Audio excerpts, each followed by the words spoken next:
My family doesn't appreciate me and treats me like garbage, so I blew up on them on Father's Day. I, 25 am the only male in my family, not including my son and nephews. My father is separated from my mother and doesn't live with us. Over the years, I have often been the forgotten one in the family or the one who is expected to give things up for others. However, more often recently, there has been a constant need for favors, from building furniture to sorting out different technologies, to being the adult figure at events for the younger ones when they're unable to make it. When I was growing up, I would often be left home alone while the others in my family went out for meals or for a girl's day. Once, I was left with other family members so that they could go on a holiday trip without me.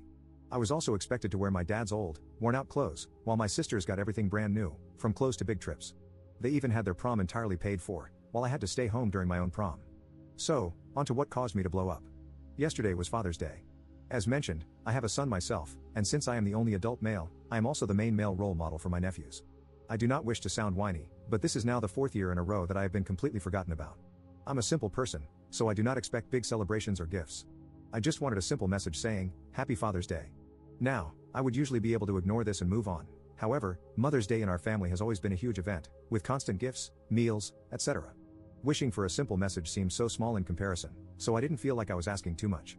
It was not as if they had completely forgotten about it, as various members of the family posted about Father's Day, including little posts for those who have unfortunately passed away or are no longer part of the main family unit, like my father. So, this ended with me blowing up at my family for constantly asking me for favors and to make sacrifices when I can't even get the smallest bit of acknowledgement in return. Honestly, I said a lot of things that I have been holding in for the longest time, and I don't think I have ever felt better getting it off my chest. As for the blow-up, it resulted in my mother lying about getting me something every single year, which was not true, as I keep absolutely everything that has anything to do with my son or Father's Day, and then trying to make me feel guilty for being angry, followed by her quickly leaving the family group chat. My sister, however, quickly jumped in and started trying to belittle me as a father and defend my mother, followed by removing me from the group chat before I could reply. The only one on my side in all of this is my grandmother, who is the only one to treat me fairly. Overall, both my sister and mother completely missed the point I was trying to make and acted like I had asked for a huge celebration for me when all I had said was that I give a lot to the family. It would have been nice to get a simple message from them. Update 1. Following my blow up at my family, I received multiple messages either belittling me, playing the victim, or calling me unfair. So, after a lot of people gave me the same advice, I have decided to cut them out of my life, mainly my mother and sister.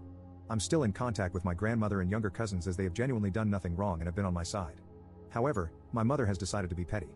In our family, each of us pays for a different streaming service and shares the accounts. My mother decided to change the password to her account and kick me off of it, so I have done the same with the service that I pay for. So yeah, I've cut off the ones who would make me feel worthless, and they've decided to be petty in return. Update 2. So, I'm doing well. I have cut all contact with my mother and sister. I haven't spoken to them in 4 months, and they haven't attempted to contact me. My mother did reach out to my girlfriend a few weeks after the incident for an unrelated favor but was quickly shut down. I am doing better in my own life. I have a new job, working as a data technician, and have been feeling a lot better mentally. Overall, I have chosen to start living a quieter life. I still speak to my grandmother every week and check in. On top of that, I have been making sure I have a stress-free environment and only have people around me who will build me up and make life better, rather than those who would constantly try to drag me down. So yeah, I cut off my family, and it's been great since. I am doing better in my work life, personal life, and most importantly, I'm doing a lot better mentally.